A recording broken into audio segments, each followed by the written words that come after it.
Hello and welcome to the Pup Mommy. This is a channel where I share my practical hands-on experience of everything that I've learned in owning, loving, and caring for dogs for over 30 years. And this is also a channel where I share my passion about dogs. I try to help people find the right breed that fits their lifestyle, their personality, and yes, that they can also safely and securely handle. Because there are a lot of breeds out there and there's a lot of information out there and you can easily get overwhelmed, and that's where I come in to take out the overwhelm.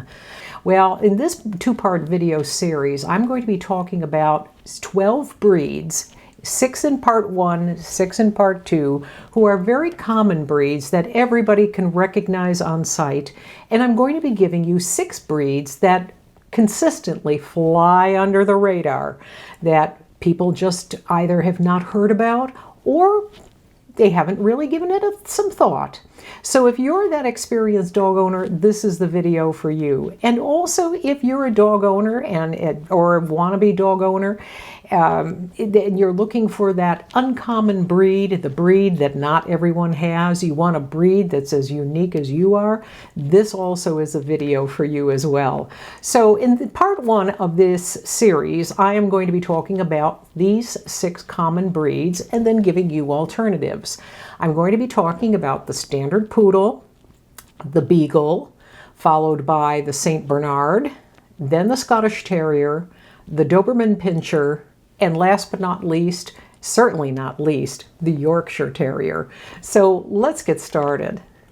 Now, the standard poodle is one of the easily most recognizable breeds in the world. It's also one of the most popular breeds. And whether you go for the performance cut, the show clip, or you go simply for the short clip, this is a dog that, again, highly loved. A lot of people like it. It's a high energy dog, very intelligent breed. And what would be an alternative to the standard poodle? Well, I'd like to introduce you to the Irish Water Spaniel. The Irish Water Spaniel is a good alternative, I think, to the poodle because basically they're the same size, roughly the same size dog. They have roughly the same type of coat. Both, again, are kind of hypoallergenic, so there's low shedding. Both are highly intelligent dogs. Both are also high energy dogs. The Irish Water Spaniel is a little different from the standard poodle in that this is a really kind of a versatile breed. Not only is it a very good high energy dog in terms of it's a sporting dog, it loves the water sports, it's very good. And like with the standard poodle, you are definitely going to be needing a yard that's fenced. It's going to need mental stimulation like a poodle. It's going to need an exercise like the poodle. But where the Irish Water Spaniel may differ a little is that the Irish Water Spaniel is a little more wary of strangers, which makes it a wonderful watchdog. The Irish Water Spaniel is also like the poodle, is very affectionate with family, with children. It's a great all-around versatile breed. So if you have been a standard poodle owner and you might want to be trying something different, I suggest you look into the Irish Water Spaniel. Now, the second dog on my list is the Beagle, and who doesn't love those cute, adorable little beagles? Whether it's the 13-inch Beagle or the 15-inch Beagle, and if you are a Beagle owner, you know you need eyes 360 around your head just to keep up with it and know what's going on and what's happening with it. The alternative that I'm suggesting to the Beagle is a slightly larger dog, but still looks similar to a Beagle, and that dog is the Harrier. Now, Beagles are going to come in at roughly, I want to say, 20 to 30 pounds. A Harrier is going to be slightly larger. It's going to be somewhere between 40 and 60 pounds. So it's larger than a Beagle, but it's smaller than a foxhound. Now, like Beagles, Harriers are scent hounds. So they are going to have very similar characteristics to a Beagle, only that you've got a larger dog. And like very close to a Beagle, the Harrier, though, is also a dog that likes activity, a little bit more so than a Beagle. Whereas a Beagle's going to go off scent tracking, a Harrier is going to actually be a great dog if you happen to like going out for hiking, jogging, running, if you like the outdoors and you like taking your dog with you and participating in the sports with you. A Harrier is going to be a great alternative to a Beagle. Now, both the Beagle and the Harrier have short, smooth coats, so that makes grooming really easy. Now, the Harrier, like the Beagle, is going to need that mental stimulation because remember, it is a scent hound, so you are definitely going to need that enclosed yard whether you have the Beagle or you have the Harrier. Now, moving on. The third breed that I'm looking at as for an alternative is, of course, the common breed is the Saint Bernard. And like the Poodle, one of the most easily recognizable dogs in the world, known for its gentle, affectionate nature, known for getting along with family, with children. It's a moderate low energy dog, moderate to kind of low energy dog, but it's just a great dog. Well, so what could possibly top a Saint Bernard? Well, I'm going to suggest a breed called the Leonberger. Now, the Leonberger that you see here happens to be on the cover of the July issue of Show Site magazine, which is a magazine for for breeders and people who participate in dog shows. It's, as you can see, it's an absolutely stunning dog. And like the St. Bernard, actually the Leonberger happens to be, was developed as a breed back in the 1870s, and it was crossbred and developed from the Great Pyrenees, the Newfoundland, and the St. Bernard. And even though you look at this dog as a large, giant dog, which it is because it can weigh up to 170 pounds, the Leonberger, it was not a guard dog. The Leonberger was bred to be a companion dog. And it is just like the St. Bernard, it has a wonderful, gentle, affectionate nature. It's great with families. It's a little bit more active than a St. Bernard, and I think that comes from its Newfoundland genes or its Newfoundland roots because it loves water activities. This is a dog that you can take on hikes. Again, has a little bit higher energy level than a St. Bernard. But all in all, again, too, with grooming, it has a longer double-coated dog, a longer hair double-coated dog, whereas the St. Bernard is a little bit more dense and short-haired.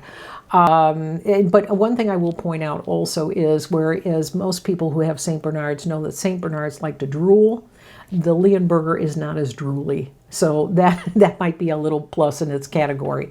But all in all, they're just gorgeous, gorgeous dogs. Something that you should look into. And even if you're looking at besides a St. Bernard, you might be looking at a Newfoundland, or you might be looking at a Great Pyrenees, or even a Bernese Mountain Dog. Definitely put the Leonberger on your scope because it is a lovely, great dog. The fourth dog on my list is the Scottish Terrier. And again, Scottish Terriers are also highly recognizable. And some people may remember that there was the Scottish Terrier called Barney. And Barney was the Scottish Terrier who lived in the White House with George and Laura Bush. The alternative that I'm suggesting to the Scottish Terrier is a breed called the Cesky Terrier, which was a breed that was known in the Czech Republic. That's where it basically originated from. Now, with the Cesky Terrier, it combines a very friendly temperament with more of a unique appearance. They have a soft, silky, wavy coat. Yes, it requires regular grooming, but it's generally less dense than the Scottish Terriers. And it gives them a slightly more refined look. Now, these dogs are very adaptable to various living conditions. They can live in apartments, they can live in single-family homes, wherever. They have a moderate energy level, so they absolutely enjoy their playtime, and they're wonderful with families. The Cesky Terrier is highly intelligent, easy to train. In fact, they're being easy to train that makes them suitable for first-time dog owners, actually. They also get along with children and other pets. And also these breeds, you know, are excellent between the Scottish Terrier and the Cesky Terrier. They're excellent breeds in their own right. The Cesky Terrier, though, is a little bit more what I would call friendly and a little more adaptable. Sometimes Scottish Terriers can be a little more reserved and a little more aloof. The Ceskys are far more outgoing, but they're all around great dogs, and I think they would make a viable alternative to the Scottish Terrier. Now, moving on to our fifth dog, we come to the popular Doberman Pinscher. And what is not to love about a Doberman? Well, there's probably a lot of people out there who will say there's a lot of things I don't like about a Doberman. But you're talking to a former Doberman, or you're listening to a former Doberman owner here. I've had Doberman Pinschers, and they are great dogs. So how, again, if they're such great dogs, why would you look for an alternative? Well, my idea for an alternative to the Doberman is a breed called the Beauceron. And the Beauceron is a dog that is very similar in features to a Doberman. It's roughly about the same height, has the kind of same shaped muzzle and head. The difference between the Doberman and the Beauceron is that the Doberman, of course, has that smooth, sleek coat, whereas the Beauceron has more of a, what I would call a denser coat. Still both require minimal grooming. Now, so both the Beauceron and the Doberman Pinscher are dogs that need a job. They love to have a job. They are wonderful guardian protection dogs. And so therefore they have those very similar characteristics to them. Beaucerons, like German Shepherds, Beaucerons, like Doberman Pinschers, are also very intelligent dogs. They are very energetic dogs. These are dogs that, you know, if you like an active lifestyle, these dogs will definitely be able to keep up with you. The next dog and the final dog on my list that I wanted to talk about was an alternative to the Yorkshire Terrier. That cute, adorable little Yorkshire Terrier that's roughly about 4 to 6 pounds that you always see peeking out of. A lot of people have them in their handbags. They're just adorable little lap dogs, and they're just as sweet and easy to train and adorable and lovable as could be. So what, again, could be an alternative to the Yorkshire Terrier? Well, I'm going to suggest the Silky Terrier. Now, the Silky Terrier, again, like the Yorkshire Terrier, has a lot of hair. It's small, affectionate. It's got a long silky coat, so yes, there's going to be regular grooming involved. They are very intelligent, they're very trainable, but there is a slight difference with the Silky Terrier in terms of size and also in personality-wise. The Yorkie is somewhere between, I want to say, 4 pounds to 7 pounds, maybe at most 8 pounds.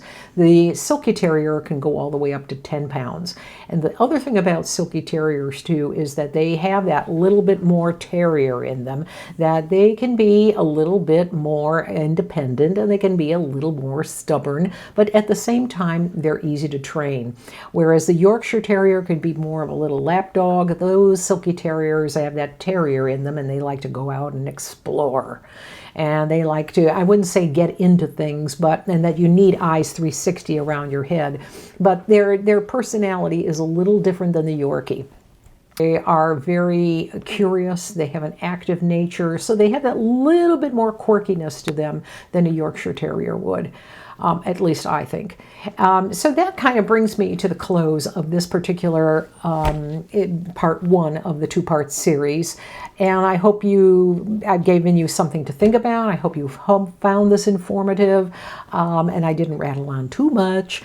So therefore, I invite you to come and join me for the second part of the series, where I'm going to be talking about 6 more dogs and what their uncommon, under the radar alternatives might be. So if you have any questions or if you have any comments, please leave them. I try to get back to everyone's comments.